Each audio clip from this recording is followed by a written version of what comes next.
Sobriety is the foundation for basically my whole life. Getting sober gave me the opportunity to go live the life that I was missing, whether it be due to closed-mindedness or just my actions, as a result of drinking. But it was the first step in a bunch of sequences, right? Like I got sober in 2008. I got married in 2010. My son was born in 2012. 3 days later, I ran the first marathon, second marathon, 2014, college, 2016. But it all connects back to set a goal and achieve it. Welcome to the UMGC Podcast, Unstoppable Stories, with your host, Lauren Cardillo. Today, I'm joined by Mike Hill, a UMGC grad, two-time marathon finisher, author, a whole boatload of things. Welcome, Mike. Thank you for being here. Thank you for having me. So the last time we saw you, sort of recently, was Grad Walk, and you had on sandals and shorts. I remember it vividly. Tell me about why you did that and what that day was like. So that day was one of the best days of my life. I went to the graduation ceremony with my two children, did my grad walk, just told my kids hey, this is one way to finish college as an older, person. But it's still a crucial milestone in life to be able to come do this. So, I'm super grateful that I got to go there and show my kids that and, just have a great day. So why the sandals, though? So I wanted to basically continue the trend of how I got through UMGC, which was in shorts and flip-flops on my own time, whether it was in the evening or any time of day or night. I've been remote due to the pandemic happening earlier that year. So, again, I spent 99% of my life in flip-flops. So I bought some new Olukai flip-flops specifically for that day and wore them out.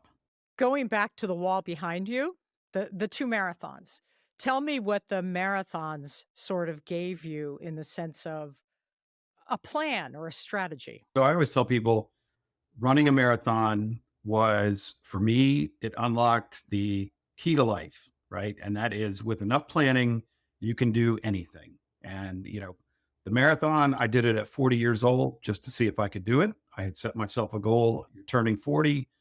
Let's get in shape. Let's run the Marine Corps Marathon. And, as I was going through the journey, I think I put on like 800 miles in the year from January until the marathon. And I was like finely chiseled. I was like mentally prepared. And then I got out on the race and about halfway through the race, one of my knees gave out. So I was in excruciating pain and I ran over to the side of the course and I picked up like a road marker, right? Like a piece of, plastic tape, cinched my knee down, kept going another couple miles. The other knee went out, did the same thing. I remember at mile 25, it was starting to sink in like, hey, you're going to do this. Right. And then when I crossed the finish line, it was that moment of clarity. I'm like, wow, you really can do anything. Like this is a metaphor for life, not just running a race. It's life. That was 2012. The second one, the first year, about a month after I joined Geico, I was on a challenge to run for 365 days. And somebody approached me and said, hey, we got a bib for the Marine Corps Marathon. Do you want it? I was like, yeah, why not? Like, let's do it. And to me, that was just to make sure the first time wasn't a fluke. And then 2 years later, it's again, one thing leads to another, right? 2 years later is when I went back to school. And I was like, oh, piece of cake. Like, get up at 5 a.m. and run a couple miles, like get up at 5 a.m. and write and read and, stay up late. So it was just refocusing that energy that I learned from marathon running into school is the way I looked at it. Yeah. So it's not just a race or running. It actually had other implications for you. Yeah, absolutely. And it's like I said, it's to me, it reinforced set small goals, achieve them and then do it over and over, right? The goals get higher, right? Like, okay, run 3 miles, run 5 miles, run 10 miles. Okay. Take a 100 level course, take a 300 level course, take a capstone, like make Dean's List, like all those things, right? Like I was like, wow, this is a blast. Like, and I'm talking college, not the running piece. So. And then you wrote a book. Yes, I did. I got the inspiration for that in, trying to think, I can't even remember, 2018 or 2019. I was working for Geico at the time, and we had an internal design summit, and I was asked to present on how I presented, because I was known at the company as somebody who was always very calm, was very focused on how he presented, and my team had received very direct feedback, like, "Hey, we love when Mike presents to us." And one of my colleagues just casually said, "You should totally write a book, Mike." And I've kept that in the back of my mind. I said, "Let me finish school and then I'll do it." So as timing would have it, I happened to finish school during a pandemic. So hopefully Geico doesn't listen to this, but for the last 6 months at Geico, they had reallocated a big part of my team to support COVID related efforts. So they told me, they said, I said, "Well, what do you guys want me to do?" And they said, "Well, aren't you close to finishing school? Like, why don't you just double down on schoolwork?" And I was like, "Okay." So knocked it out. And then the next job that I got when I left Geico, again, I was fully remote supporting COVID related efforts as a government consultant. And I had tons and tons of time on my hands. So that was what led me to write the book. It actually just went to press this past spring. So that's a couple years to go from like idea and spark to copyright to writing and creative and all that piece. But it's out there. I get those small revenue, or what are they called? Royalty checks from Amazon. So it's not a bestseller by any means, but people that have read it have told me they've all enjoyed it and felt they got something out of it. So that's all. Yeah, I mean, I read it and I was like, okay, I need to think about the way I present things, like your list of things, like don't drink caffeine before, don't do this, Yes. look between the seats. I mean, I thought it was very good at just sort of making you rethink how Yeah. you Yes. how you do things. So I enjoyed it. Cool. Um, Thank you. One of the other things you mentioned in our like research was that it was also on your mind to get sober. Like, I don't know if that was a conscious decision or you were like, it just happened, but that also shaped how you went forward in life.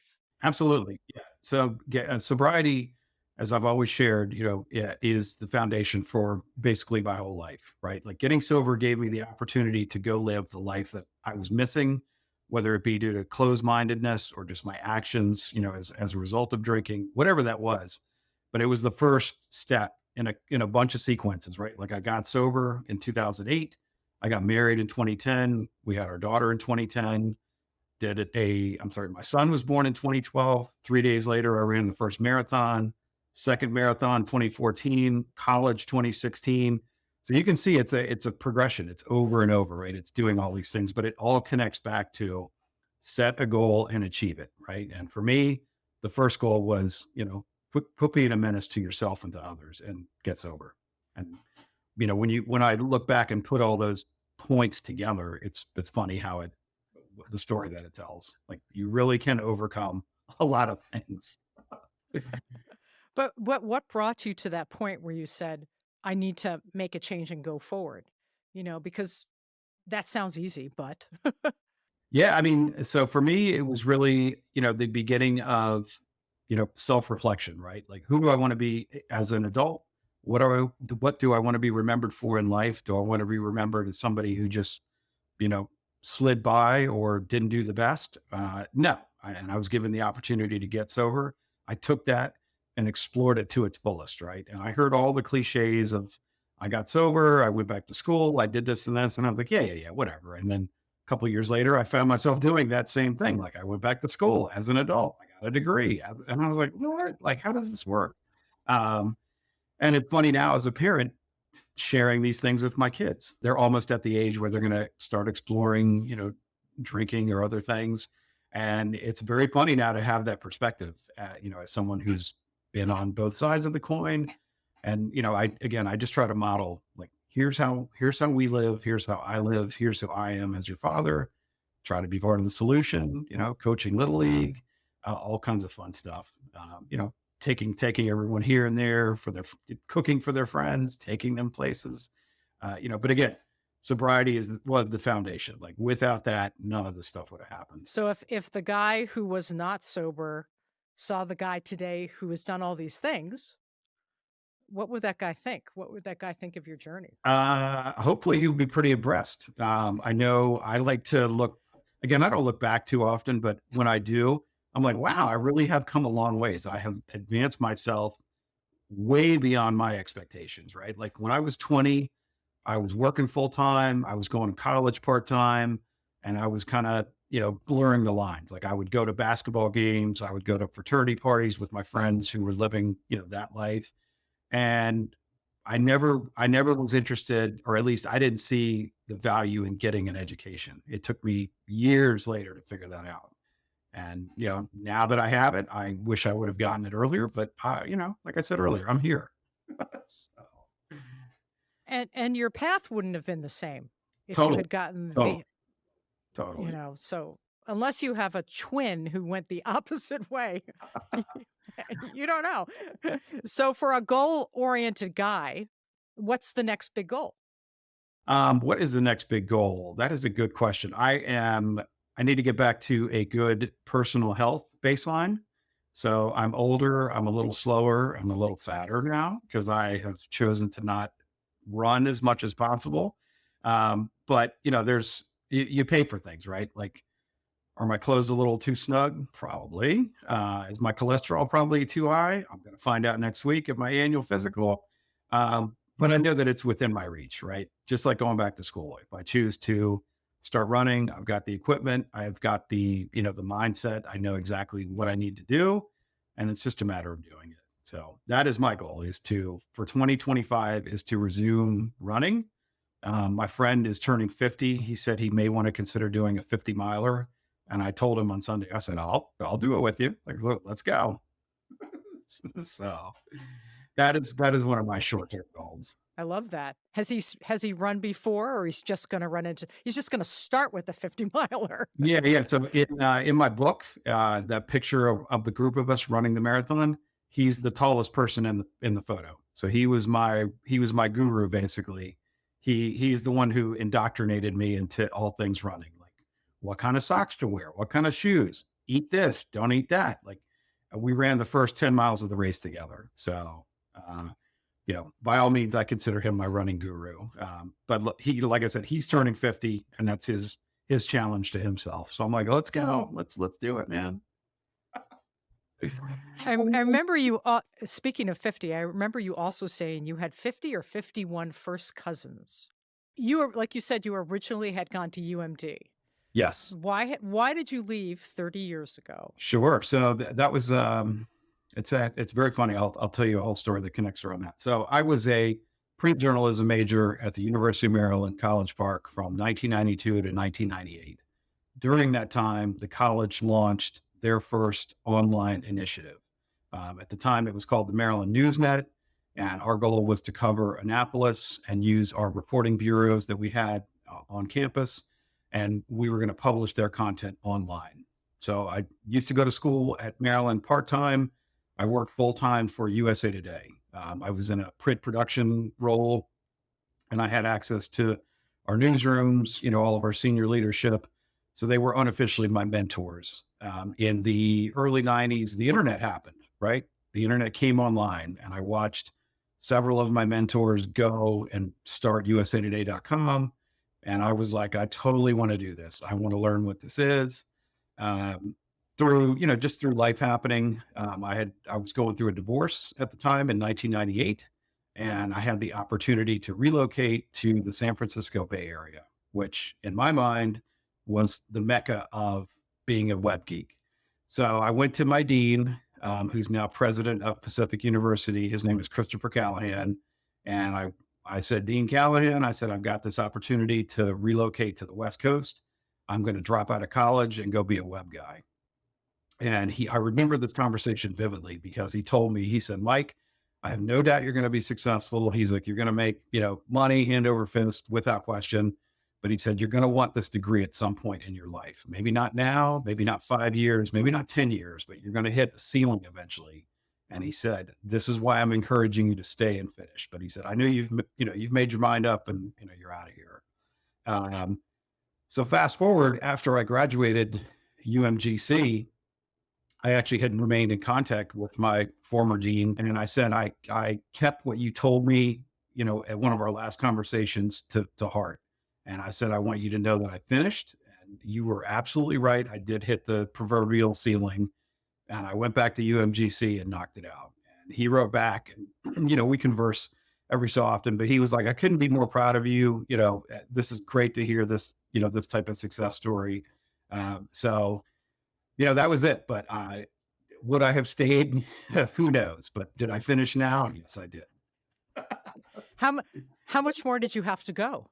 I think I left with I had 80 credit hours as an undergrad. And then when I went to UMGC, I think almost all of them were still valid, if I remember in the audit process. And then I applied for, what was it, like the life equivalency? I can't remember what the exact course was, but I remember I petitioned for roughly like 6 classes worth of credit hours and got them all. So to me, that helped out tremendously. I'm like, oh, okay, I can do this. And, I think undergraduate advising said, hey, we typically advise like 2 to 3 courses. And I'm like, well, yeah, but I have the knowledge and the background for like most of my major. So I'm going to do this. So tell us what you're doing now with your degree. Yeah, what am I doing now? So since I got my degree, I have, again, everybody wants to know the money part, the compensation. I walked out of my current job. I used to work for Geico. They are the ones who paid for me to go back and finish my degree at UMGC. And there were no strings attached. I didn't owe them any sort of service or time. And I quit right as I got my degree, right as I graduated, and walked out the door, got like a 30K raise, took a couple more bumps, and, kept myself going, up the compensation ladder. But that's only a small part of it. Right now, I'm part of the Lowe's digital experience team. So I work for Lowe's.com, the big hardware store that you see all throughout the country. I've been there for little over 2 years, and I've had the opportunity to design all kinds of cool things that, help you shop. So if you've shopped for a refrigerator lately, or you've, bought an appliance, you've probably used something that I helped design. And, there's nothing more fun than that. I lead different teams. I was hired to kind of be the glue to hold them together and really grow and, just help designers be better designers. The people that I work with at Lowe's are, I like to think that they're an extension of me, right? Like, we're all very forward looking, we're young, we're optimistic, and we love what we do. And, I always credit in the back of my mind, there's no direct correlation like that my degree corresponded with what I'm doing, but it opened the door to get me here. Like, it was just one more thing to show, oh, this guy is very serious about his career, his education, his personal goals.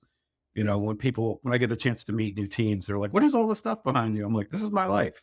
My diploma, marathon medals, toys. So I know you knew you had to go back to school, but when you actually went, how hard was it? How terrifying on a certain level was it? Oh, so on a scale of 1 to 10, it was an 11.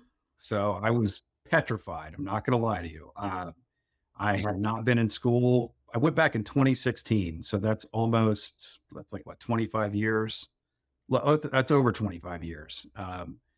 And I was like, how's this going to work? Like, I had 2 young children at the time. I was working full time. So the stereotypical, older adult, go back to school. And when I met with undergraduate advising and they outlined the degree program that I was going for, it sounded very easy. And they reassured me that all the online tools, the online student portal, they said, you'll see it's really well designed and you'll be able to incorporate this into your life. Like, no matter how hectic or busy you are, you will find that the tools that UMGC gives you are going to help you immensely. And they were right. I did have to get over my huge fear of math. I will admit I do not like math at all. I was like, why do you think I study journalism? I don't want to know math. And I remember offering college as an undergrad. I'm like, can't I just pay for the course equivalency? Like, I don't want to take these math courses. And they're like, no, that's not the way it works. But math was one of the last things I tackled. And I remember all the, whatever it was, the LMS, the lab, et cetera, to help me overcome this. And, once I got there, then it was on to the capstone and, closing out the experience. But it was super, super positive. I can't say enough about going back as as an older professional, an older student. Right. And as a design guy, you totally got the design part of it, which I don't know if people think about that a lot when they're just like, register for a class, get the class. You Right. know? Right. So it's funny. I remember, over 30 years ago in 1990, when I graduated high school and going to Montgomery College, right, and having to drive to a physical campus to register, like in person, like coming to the Germantown, Maryland campus because it was less crowded than the Rockville campus. And now it's like, oh, you log on, you select, when is the quarter, what, all the stuff, which professor, is it virtual? Is it in person? And it was super, super easy. But yeah, I totally, totally dug all of the design of everything that UMGC offered. I thought it was extremely well designed. I actually recently told my next door neighbor he's going back and pursuing a degree at UMGC. And I told him, I said, when I was there, it was one of the most well-designed things I've ever used. And I said, log in, you'll see. And he was like, hey, you're totally right, man. It really is well-designed. I was like, there we go. So, Well, I think, and let's not classify ourselves as older, but older people sure. have sort of a stigma about, I don't get the technology. So, Yeah, yeah. And that's something I carry as a designer, right? Like, designing for accessibility and, whether that's, vision based, like I can't see, or I'm older, right? There's always something to be accounted for. And I thought that the UMGC student portal just nailed everything, right? Like it was very task driven. It wasn't fluffy and overly welcoming. It was very, very much, here's what you need to do. You need to read this, you need to do this discussion, and you need to turn this in by XX date. And I was like, this is right up my alley. Like, Monday read, Tuesday discussion, Wednesday start my individual assignment for the week or group project or both, and then turn it in, checkpoints, reviews, and then submission by Sunday or Monday, whatever that date was. at this point, your kids weren't that old. What did they think of dad going to school? And he's going to school in the house. you know, what was their sort of take on it? So, I mean, it's ironic because the pandemic happened, right, in 2020, and then they all had to do school from home. Um, but they never really questioned me about it. They're older now, so my daughter is an eighth grader, and my son is 2 years behind her. He's in sixth grade, and so now they understand the value of knuckling down and doing all their homework and their schoolwork. And my daughter is now starting to ask, like, "Hey, Daddy, what was it like when you went back to school? And you what did you do? You quit 30 years ago, and then you went back?" And I told her, I'm like, "Yeah, we're trying to give your mother and I are trying to give you the opportunity to finish high school and go to college, right? We don't want you to have like, yes, your mother went the traditional route, high school, college. Your father, me, did not. So we're just trying to give you a different, you've seen how it works. You don't want to work yourself into the ground like I did. This is why we advocate for you to do your homework, go to bed, and study." So you sort of modeled good behavior, but then on another level, you're like, don't do what I did. We've been very honest. We've told our daughter, hey, you can go either way, but it gets a lot harder because the stakes, again, I had two kids, I had you guys. So taking you to school and picking you up and doing everything that a parent does. And at the same time, carving out time to study. Like it was, you know, looking back, I'm like, how did I do this? Like, oh yeah, I did it. I don't think I've ever met your wife, but she took the more traditional route. She had a kid. 3 days later, you run a marathon. How supportive has she been, to you achieving things? 1,000,000%. So I would not. So she actually was one of the people. She was the biggest person in my life. We met in 2007. And, as we got to know each other, one of her first questions was, would you study in school? And I told her, I said, I'm a college dropout. And she said, you really should go back and finish. And that echoed throughout our relationship. You really should go back and finish. You really should go back and finish. So, you know, aside from getting sober, my wife is my number two. She's my number one person in my entire life, because she was there for me. The divide and conquer of parenting. Hey, I got the kids. Do you need to go study for a while? You need to go write. Yeah, I can feed the kids, get them bathed, whatever it is.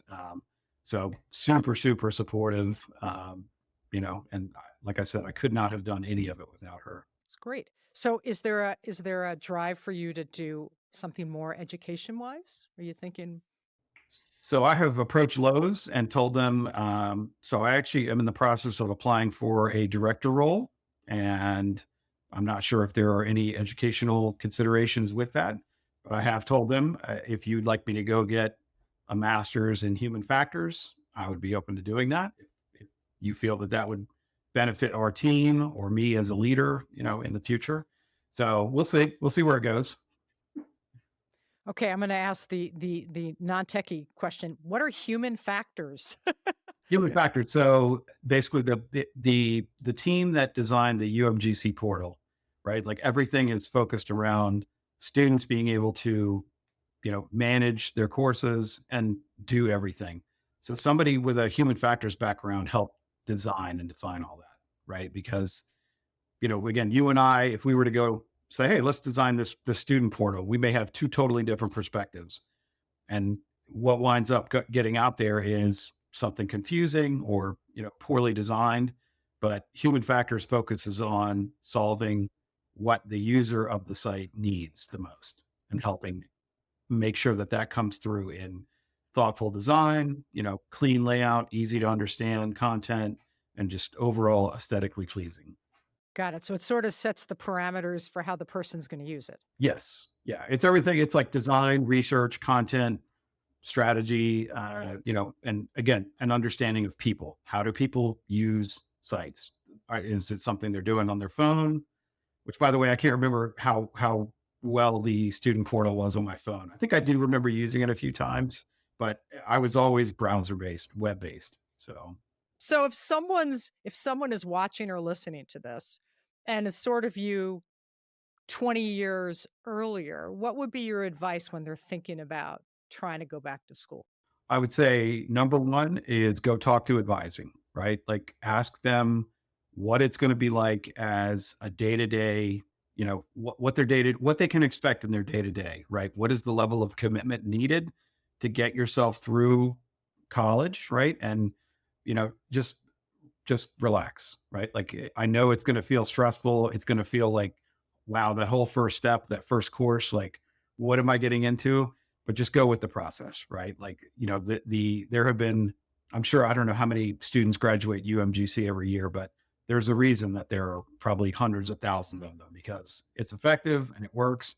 And again, it's just like life, right? If you pour yourself into something, you're going to get something back out of it. So just take the first step and do it. Mike, thanks so much for joining us today on Unstoppable Stories. Loved hearing your stories and, how inspiring they were. And for our listeners and our viewers, if you'd like to watch more Unstoppable Stories, please like and subscribe. Until next time, see you then.